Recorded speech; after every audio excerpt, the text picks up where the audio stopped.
Hello साथियों, नमस्कार। कैसे हैं आप सब? मस्त, एकदम बढ़िया। तो आज का अपना टॉपिक रहेगा विकारी शब्द का तीसरा मुख्य भेद, विशेषण। तो आज जाइए सभी प्यारे साथी अपने इस हिंदी की महत्वपूर्ण क्लास में और शुरू करते हैं विशेषण के बारे में पूरा डिटेल के साथ पढ़ना। आज हम विशेषण बिंदु से बनने वाले सभी तरह के प्रश्नों की व्याख्या यानी उदाहरण के साथ उसकी थ्योरी को जानने वाले हैं। तो आप सब भाई बहन ध्यान और लगन के साथ इस क्लास को देखने का प्रयास करें। देखो, सबसे पहले हम जानते हैं विशेषण शब्द का अर्थ। विशेषण यानी विशेषता। जब किसी सजीव या निर्जीव व्यक्ति या वस्तु यानी संज्ञा या सर्वनाम की विशेषता को बताने वाले जो शब्द होते हैं उन्हें हम विशेषण कहते हैं। विशेषण के बाद हमें ध्यान रखना है सबसे जो महत्वपूर्ण शब्द है वो विशेष्य के बारे में। अब विशेष्य क्या होता है या विशेष्य किसे कह सकते हैं? देखो, पहले हमने पढ़ा विशेषता यानी जिस संज्ञा या सर्वनाम शब्द की विशेषता बताई जा रही है वह संज्ञा या सर्वनाम शब्द ही विशेष्य कहलाएगा। इसे हम एक उदाहरण के साथ समझ सकते हैं। जैसे देखो, नीला आकाश। इसमें ध्यान से देखो, नीला क्या है? नीला एक विशेषण शब्द है, यानी यह आकाश की विशेषता को बताता है कि आकाश नीला है। अब आकाश क्या है? तो आकाश एक संज्ञा शब्द है, इसलिए यहाँ आकाश शब्द विशेष्य कहलाएगा, यानी यहाँ आकाश विशेष्य की नीला विशेषता बताई गई है। प्यारे साथियों, क्लास अच्छी लग रही है तो प्लीज लाइक, सब्सक्राइब और दोस्तों के साथ शेयर जरूर करें। आगे समझो। अब हम समझते हैं विशेषण के भेद के बारे में। देखो, विशेषण के मुख्य रूप से चार भेद या अपन कह सकते हैं प्रकार होते हैं। इसे हम एक डायग्राम से समझ सकते हैं। देखो, विशेषण का जो पहला भेद है सार्वनामिक विशेषण, दूसरा गुणवाचक विशेषण, तीसरा जो भेद है वो है संख्यावाचक विशेषण और चौथा भेद है परिमाणवाचक विशेषण। अब विशेषण के इन चारों भेदों में तीन भेद सार्वनामिक विशेषण, संख्यावाचक विशेषण, परिमाणवाचक विशेषण को और अलग अलग प्रकारों में विभाजित किया गया है। वह कौन कौन से हैं? देखो, सबसे पहले सार्वनामिक विशेषण। इसके चार प्रकार है। पहला संकेतवाचक सार्वनामिक विशेषण, दूसरा अनिश्चयवाचक सार्वनामिक विशेषण, तीसरा प्रश्नवाचक सार्वनामिक विशेषण और चौथा है वो है संबंधवाचक सार्वनामिक विशेषण। अगला जो संख्यावाचक विशेषण है इसके दो प्रकार है। पहला है निश्चित संख्यावाचक विशेषण और दूसरा है अनिश्चित संख्यावाचक विशेषण। अगला जो विशेषण का मुख्य भेद परिमाणवाचक विशेषण है, इसके दो प्रकार है। पहला है निश्चित परिमाणवाचक विशेषण और दूसरा है अनिश्चित परिमाणवाचक विशेषण। अब देखो, जो विशेषण का मुख्य भेद संख्यावाचक विशेषण है उसका जो पहला निश्चित संख्यावाचक विशेषण है इसके पांच प्रकार है।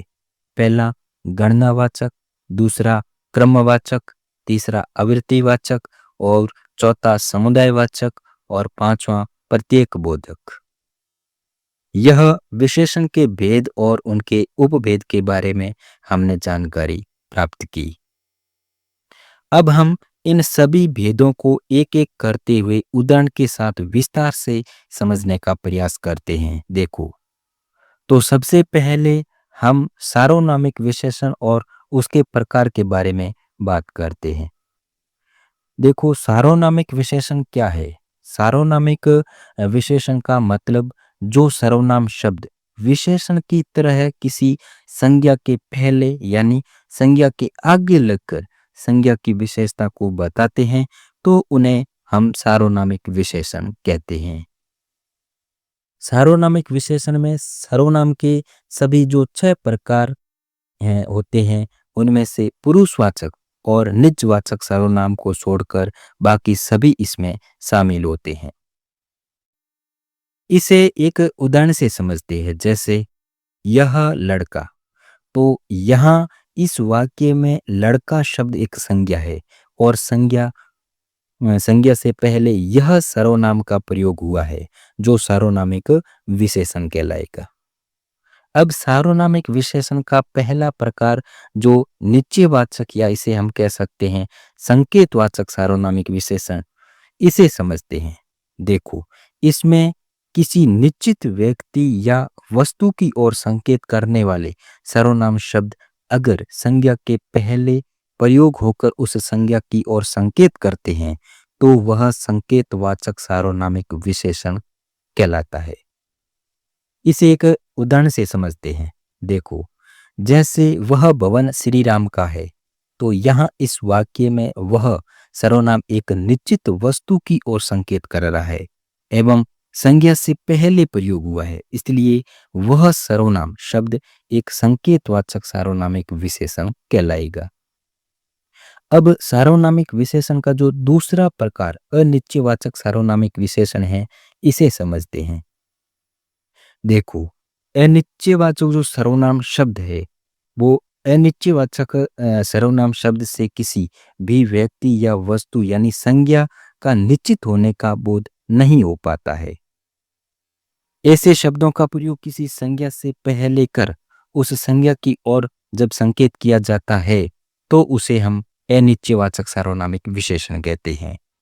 देखो, इसका उदाहरण इस प्रकार से है, जैसे कोई आदमी बगीचे में रह रहा है।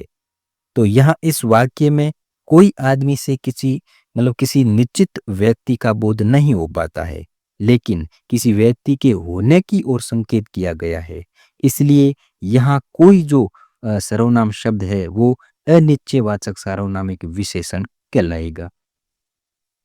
अब हम जो सार्वनामिक विशेषण का जो तीसरा प्रकार है प्रश्नवाचक सार्वनामिक विशेषण, इसे समझते हैं। देखो, अगर किसी प्रश्नवाचक सर्वनाम शब्द का प्रयोग किसी संज्ञा से पहले होकर उस संज्ञा की ओर प्रश्नात्मक संकेत करते हैं तो वह प्रश्नवाचक सार्वनामिक विशेषण कहलाएगा। जैसे देखो, यहाँ कौन आदमी बैठा था। तो यहाँ इस वाक्य में कौन जो शब्द है वो प्रश्नवाचक सर्वनाम है एवं संज्ञा शब्द आदमी से पहले प्रयोग होकर प्रश्नात्मक संकेत करता है, यानी कौन आदमी के बारे में बात की जा रही है, तो इसलिए यह एक प्रश्नवाचक सार्वनामिक विशेषण कहलाएगा। अब सार्वनामिक विशेषण का चौथा प्रकार है संबंधवाचक सार्वनामिक विशेषण, इसे जानते हैं। देखो, संबंधवाचक जो सर्वनाम होते हैं वह वाक्य में प्रयुक्त एक संज्ञा का दूसरी संज्ञा के साथ संबंध को दर्शाते हैं, यानी एवं संज्ञा शब्दों से पहले प्रयोग किए जाते हैं, इसलिए यह संबंधवाचक सार्वनामिक विशेषण कहलाते हैं। इसका एग्जाम्पल देखो, जैसे जिस लड़के ने फूल तोड़े हैं वह गेट पर खड़ा है। तो यहाँ इस वाक्य में जिस सर्वनाम और वह सर्वनाम से संबंध का बोध होता है, यानी यह एक ही लड़के की स्थिति की ओर संकेत करते हुए उसके बारे में बात कर रहे हैं, इसलिए यह संबंधवाचक सार्वनामिक विशेषण कहलाएगा। तो यह विशेषण का पहला प्रमुख भेद सार्वनामिक विशेषण है वो हमने कंप्लीट किया। अब सर्वनाम का जो दूसरा मुख्य भेद गुणवाचक विशेषण है, इसे विस्तार से समझते हैं। देखो, जो विशेषण शब्द संज्ञा या सर्वनाम शब्द के गुण, दोष, रूप, रंग, आकार, स्वभाव, दशा, स्वाद आदि के बारे में बताए वे गुणवाचक विशेषण कहे जाते हैं। जैसे देखो, आम एक मीठा फल है। तो यहाँ इस वाक्य में जो फल एक संज्ञा शब्द है, या हम कह सकते हैं फल एक विशेष्य है और इसकी विशेषता यानी इसके गुण के बारे में जो बताया गया है वह है मीठा, इसलिए मीठा शब्द एक गुणवाचक विशेषण हुआ। अब विशेषण का तीसरा मुख्य भेद संख्यावाचक विशेषण को समझते हैं।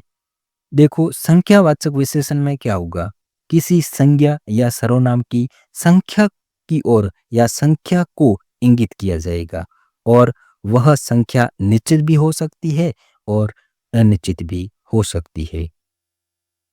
इसका उदाहरण देखो, जैसे 5 छात्र। यहाँ इस वाक्य में छात्रों की एक निश्चित संख्या को बताया कि छात्रों की संख्या 5 है। अब दूसरा वाक्य देखो, सैकड़ों कर्मचारी। यानी यहाँ इस वाक्य में कितने कर्मचारी है, इसका हम फिक्स नहीं कह सकते, कई सैकड़ों हो सकते हैं। कर्मचारियों की विशेषता मतलब अनिश्चित संख्या में बताई गई है।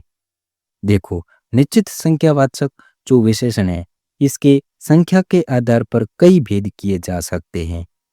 जैसे पहला, गणना के आधार पर। गणना के आधार पर कौन कौन से? पूर्ण संख्या जैसे 1, 2, 3 इस प्रकार से। अपूर्ण संख्या जैसे आधा, चौथाई, सवा, डेढ़ इस प्रकार से। दूसरा, क्रमवाचक जैसे पहला, दूसरा, तीसरा इस प्रकार से। तीसरा है आवर्तीवाचक जैसे दुगुना, तिगुना, चौगुना इस प्रकार से।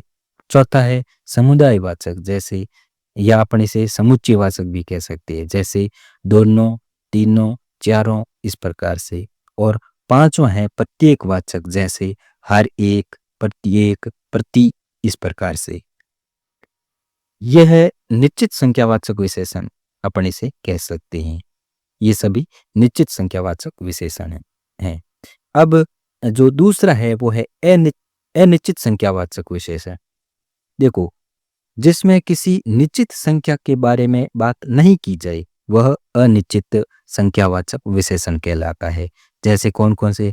बहुत, सैकड़ों, लगभग, थोड़े से इस प्रकार के जो भी शब्द होते हैं वह अनिश्चित संख्या को दर्शाते हैं। इसका उदाहरण देखो, इस गांव में बहुत आदमी निरक्षर है। तो यहाँ बहुत जो शब्द है वो अनिश्चित संख्या का बोध करवाता है। हम ये नहीं कह सकते कि इस गांव में कितने आदमी निरक्षर निरक्षर मतलब निरक्षर है। तो ये हुई अनिश्चित संख्यावाचक विशेषण की। इसलिए अब देखो, नेक्स्ट जो है वो है विशेषण का अंतिम प्रमुख भेद है, वह है परिमाणवाचक विशेषण। इसे देखो, परिमाण से हम क्या जानते हैं? परिमाण यानी नाप तोल, अर्थात ऐसे विशेषण शब्द जो संज्ञा तथा सर्वनाम की नाप तोल का बोध करवाते हैं, वह परिमाणवाचक विशेषण कहलाते हैं। जैसे देखो, 200 ग्राम चीनी लाओ। और दूसरा है, आज 3 सेंटीमीटर वर्षा हुई। तो यहाँ इन वाक्यों में 200 ग्राम यह चीनी का नाप तोल है, मतलब तोल है। और 3 सेंटीमीटर वर्षा हुई, तो 3 सेंटीमीटर ये वर्षा का नाप है, अर्थात परिमाण को दर्शाते हैं। इसलिए यह परिमाणवाचक विशेषण कहलाते हैं। अब देखो, परिमाणवाचक विशेषण भी क्या हो सकता है? निश्चित और अनिश्चित नापतोल में हो सकता है। जैसे इस कैन में 3 लीटर दूध आता है। तो यहाँ इस वाक्य में दूध का एक निश्चित परिमाण है कि 3 लीटर। लेकिन जब इस वाक्य को बोला जाए, देखो, मुझे थोड़ा सा पानी पीने को दीजिए, तो यहाँ इस वाक्य में थोड़ा सा पानी से किसी मतलब निश्चित मात्रा का बोध नहीं होता है। इसलिए यह अनिश्चय परिमाणवाचक विशेषण कहलाएगा। तो इस प्रकार से ये विशेषण के सभी भेद कंप्लीट हुए। अब हम आगे समझते हैं सार्वनामिक विशेषण तथा सर्वनाम के मध्य जो अंतर होता है, सार्वनाम विशेषण और सर्वनाम के मध्य जो अंतर होता है उसे समझते हैं। देखो, सार्वनामिक विशेषण तथा सर्वनाम के मध्य को, यानी सार्वनामिक विशेषण कब कहेंगे और सर्वनाम कब कहेंगे? तो देखो, अगर कोई सर्वनाम शब्द किसी संज्ञा शब्द से पहले जुड़कर उसकी विशेषता बताए, यानी कोई जो सर्वनाम शब्द है वो किसी संज्ञा शब्द से पहले जुड़कर उसकी अगर विशेषता को बताई, तो वह सार्वनामिक विशेषण कहलाएगा। और यही सर्वनाम शब्द अगर स्वतंत्र रूप से, यानी किसी संज्ञा से पहले नहीं जुड़कर अकेला प्रयुक्त हो, तो वह सर्वनाम शब्द कहलाएगा। जैसे देखो, उदाहरण से समझते हैं, वह कहाँ गया है और वह लड़का कहाँ गया है। तो यहाँ इस वाक्य में देखो वह स्वतंत्र रूप से प्रयोग हुआ, इसलिए ये सर्वनाम है। और इस वाक्य में वह संज्ञा शब्द लड़का से पहले प्रयोग होकर उसकी विशेषता को बतलाता है, इसलिए यह एक सार्वनामिक विशेषण कहलाएगा। अब हम जानते हैं कुछ महत्वपूर्ण विशेषण शब्दों के बारे में। देखो, सबसे पहले हम बात करते हैं संज्ञा शब्दों से बनने वाले जो विशेषण शब्द होते हैं उसके बारे में। देखो कौन कौन से, जैसे अर्थ से आर्थिक, इतिहास से ऐतिहासिक, आत्मा से आत्मिक, रोग से रोगी, भारत से भारतीय, कपट से कपटी, क्षेत्र से क्षेत्रीय, लोक से लौकिक, आदि से आदिम, कृपा से कृपालु, जाति से जातीय, चिर से चिरंतर, उन्नति से उन्नतिशील, भोग से भोगी, उदासी से उदास और भूत से भौतिक। तो इस प्रकार के जो शब्द होते हैं वो अपने क्या होते हैं, संज्ञा शब्द से विशेषण शब्द बने हुए होते हैं। अब देखो, अब आगे बात करते हैं क्रिया शब्दों से बनने वाले विशेषण शब्दों के बारे में। जैसे चलना से चालू, उठना से उठाऊ, भूलना से भुलक्कड़, बनाना से बनावटी, खाना से खाद्य, जूझना से जुझारू, मरना से मरासू, पढ़ना से पठनीय, भागना से भगोड़ा, खेलना से खिलाड़ी, हंसना से हंसोड़। इस प्रकार के जो भी शब्द होते हैं वो मतलब क्रिया से विशेषण शब्द बने हुए होते हैं। अब आगे बात करते हैं अवयव शब्दों से बने विशेषण शब्दों के बारे में। जैसे देखो, बाहर से बाहरी, नीचे से निचला, समीप से समीपस्थ, यथा से यथावत, वास्तव से वास्तविक, भीतर से भीतरी, ऊपर से ऊपरी, दूर से दूरस्थ, तथा से तथागत। तो इस प्रकार के जो भी शब्द है वो अवयव शब्दों से मतलब विशेषण शब्द बने हुए होते हैं। अब देखो, यह हमने विशेषण शब्दों की एक श्रृंखला को देख लिया। अब हम आगे बात करते हैं विशेषण शब्दों के रूपांतरण के बारे में। देखो, विशेषण शब्दों का रूपांतरण दो स्थिति में होता है, पहला लिंग और दूसरा वचन के कारण। इसमें पहला जो लिंग का विशेषण पर किस प्रकार से प्रभाव पड़ता है उसे हम जानते हैं। देखो, लिंग के प्रभाव के दो मुख्य नियम हैं। पहला, अगर विशेषण अकारांत हो और विशेष स्त्रीलिंग हो तो अकारांत विशेषण मतलब इकारांत हो जाता है। जैसे देखो, नील कमल और नीली साड़ी। तो यहाँ नीला, इसमें अंतिम आ की ध्वनि आ रही है, इसलिए अकारांत विशेषण। और नीली, इसमें अंतिम ई की ध्वनि से यह इकारांत विशेषण में बदल गया। यानी स्त्रीलिंग विशेष्य की वजह से विशेषण भी क्या हो जाता है, स्त्रीलिंग हो जाता है। और यहाँ देखो, कमल विशेष्य पुल्लिंग है तो अकारांत विशेषण का प्रयोग हुआ, और यहाँ साड़ी विशेष्य स्त्रीलिंग है इसलिए इकारांत विशेषण का प्रयोग हुआ। इसमें मुख्य जो बात हमें ध्यान में रखनी है वह है, अगर जब भी हमें अकारांत विशेषण दिखे, जैसे देखो मीठा, पुराना, छोटा, और उनको हमें स्त्रीलिंग बनाना है तो अंतिम जो आ की ध्वनि है उसको अपन को ई कर देना। जैसे मीठी, पुरानी, छोटी, इस प्रकार से। और विशेषण स्त्रीलिंग पुल्लिंग कब होगा, वो हमेशा विशेष्य के अनुसार होगा, यानी विशेष्य पर डिपेंड करेगा। दूसरा नियम है, अकारांत विशेषण को छोड़कर अन्य कोई भी विशेषण आ जाए तो उस पर लिंग का कुछ भी प्रभाव नहीं पड़ता है। जैसे देखो, सुंदर पुरुष, सुंदर स्त्री। अब देखो, सुंदर सुंदर शब्द, इसमें कोई परिवर्तन हुआ ही नहीं। यहाँ सुंदर विशेषण अकारांत नहीं है, इसलिए ये पुल्लिंग स्त्रीलिंग दोनों विशेषणों के साथ एक जैसे रूप में प्रयोग हुआ। जैसे दयालु राजा, दयालु रानी, इस प्रकार के जो भी है। अब विशेषण का दूसरा जो मुख्य प्रभाव जो पड़ता है वह वचन का। कैसे, देखो, इसके भी मुख्य दो नियम है। पहले, अगर विशेषण अकारांत हो और विशेष्य बहुवचन पुल्लिंग हो तो अकारांत विशेषण एकारांत में बदल जाता है। जैसे देखो, छोटा लड़का, छोटे लड़के, लड़का मतलब लड़का, ये क्या एक वचन, तो छोटा ये अकारांत, छोटे ये बहुवचन, क्योंकि लड़के बहुवचन तो छोटे बहुवचन। तो यहाँ छोटा यह अकारांत विशेषण जब बहुवचन पुल्लिंग लड़के विशेष्य के साथ प्रयोग हुआ तो अंतिम आ की ध्वनि को ए में कर दिया गया, यानी छोटा का छोटे हो गया।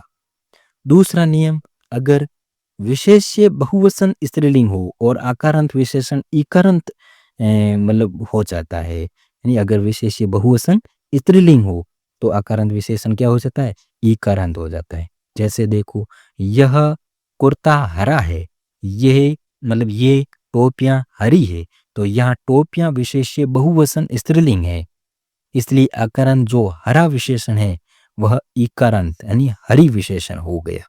यानी इसमें हमें जो मुख्य बात जो हमें ध्यान रखनी है वह है कि अगर आकारांत विशेषण बहुवचन पुल्लिंग विशेष्य के साथ प्रयोग होगा तो वह एकारांत हो जाता है, और आकारांत विशेषण बहुवचन स्त्रीलिंग विशेष्य के साथ प्रयोग होगा तो वह इकारांत हो जाता है। अब आगे हम बात करते हैं विशेषण का विशेषण पर क्या प्रभाव हो सकता है, इसे इसे जानते हैं। जैसे देखो, किसी वाक्य में एक विशेष्य हो लेकिन उस विशेष्य के लिए एक से अधिक विशेषण शब्दों का प्रयोग किया गया हो तो पुल्लिंग विशेष्य के लिए सभी पुल्लिंग विशेषण और स्त्रीलिंग विशेष्य के लिए सभी स्त्रीलिंग विशेषण का प्रयोग होगा। जैसे देखो, कृष्ण, कृष्ण क्या है, पुल्लिंग है, एक गोरा लंबा छरहरा युवक है। अब दूसरा वाक्य देखो, राधा स्त्रीलिंग है, ये एक गोरी लंबी और शरहरी युवती है। तो या इन वाक्यों में कृष्ण पुल्लिंग है इसलिए सभी विशेषण शब्द आकरंत में प्रयोग प्रयोग हुए, और राधा स्त्रीलिंग है इसलिए सभी विशेषण शब्द इकारांत में प्रयोग हुए। इसके अलावा कुछ विशेषण शब्द उभयलिंग भी होते हैं, यानी उन पर पुल्लिंग और स्त्रीलिंग विशेष्य होने पर कुछ भी फर्क नहीं पड़ता है। जैसे देखो, चुस्त लड़का चुस्त लड़की, तो इस प्रकार से यह मतलब यह तो बात हुई एक विशेष्य के लिए एक से अधिक विशेषणों की, लेकिन जब एक विशेषण को विशेषण हो और विशेष्य एक से अधिक हो तो क्या कंडीशन लागू होगी, इसे समझते हैं। देखो, इसके लिए इसके लिए विशेषण शब्द अपने सबसे निकट के विशेष्य शब्द के अनुरूप लगेगा। जैसे हरा वृक्ष और बेलें, तो यहाँ इस वाक्य में हरा विशेषण अपने सबसे जो नजदीक वृक्ष विशेष्य है इसके अनुरूप प्रयोग हुआ। अब नेक्स्ट समझते हैं विशेषण शब्दों के तुलनात्मक रूप के बारे में। देखो, तुलना हम किसे कहेंगे, जब दो वस्तुओं के गुणों व अवगुणों का मिलान करना ही क्या कहलाता है, तुलना कहलाता है।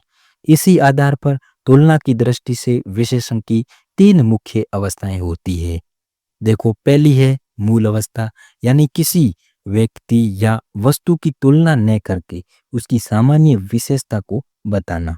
जैसे राम सुंदर है, तो यहाँ राम की किसी से तुलना नहीं की गई है लेकिन उसकी सामान्य विशेषता यानी सुंदर है कहा गया। दूसरी अवस्था, इसमें विशेषण से केवल दो व्यक्तियों या वस्तुओं की तुलना करके केवल एक को अधिक या कम बताया जाता है। जैसे देखो, राम मोहन से सुंदर है, तो यहाँ वाक्य में राम को बहुत अधिक सुंदर बताया गया है।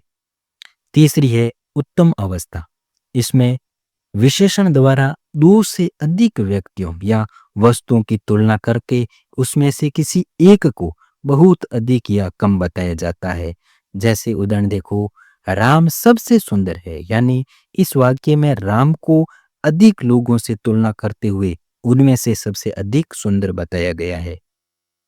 इसके अलावा मूल अवस्था में मूल विशेषण शब्द होता है, उत्तर अवस्था में मूल विशेषण शब्द के पीछे तर जोड़ा जाता है, और उत्तम अवस्था में मूल जो विशेषण शब्द होता है उसके पीछे तम जोड़ा जाता है। जैसे देख लो, अधिक, अधिकतर, अधिकतम, तो ये हो गई बात। अब हम आगे जो दो तीन छोटे छोटे जो बिंदु है उनको जान लेते हैं, यह काफी इंपॉर्टेंट बिंदु है। देखो, प्रविशेषण के बारे में बात करते हैं।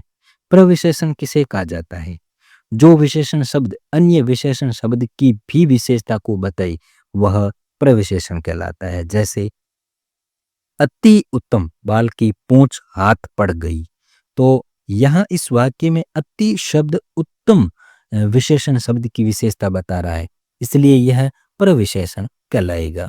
अब हम उद्देश्य विशेषण और विधेय विशेषण के बारे में बात करते हैं। जैसे देखो, उद्देश्य विशेषण किसे कहेंगे? जो विशेषण शब्द वाक्य में विशेष्य या वाक्य की मूल उद्देश्य से पहले प्रयुक्त हो तो वह उद्देश्य विशेषण का कार्य करेगा। जैसे बुद्धिमान व्यक्ति सदा सफल होता है, तो यहाँ वाक्य में कर्ता या अपना विशेष्य व्यक्ति है और व्यक्ति से पहले बुद्धिमान विशेषण शब्द का प्रयोग किया गया है, तो यह उद्देश्य विशेषण कहलाएगा। और जब आता है विधेय विशेषण, यानी जो विशेषण शब्द विशेष्य के बाद प्रयुक्त होकर उसकी विशेषता को बताई, तो वह विधेय विशेषण कहलाता है। जैसे देखो, तुम्हारा घर बड़ा है, या घर की विशेषता को बताया गया कि वह बड़ा है, यानी घर विशेष्य के बाद बड़ा विशेषण शब्द का प्रयोग किया गया, इसलिए बड़ा विधेय विशेषण कहलाएगा। इसी के आधार पर हमारा जो विशेषण टॉपिक है वो एकदम यानी 100% के साथ कंप्लीट हो गया। और अगली क्लास में मैं एक और नए टॉपिक के साथ आप सभी से बहुत जल्द ही बेहतरीन कंटेंट के साथ मुलाकात करता हूँ।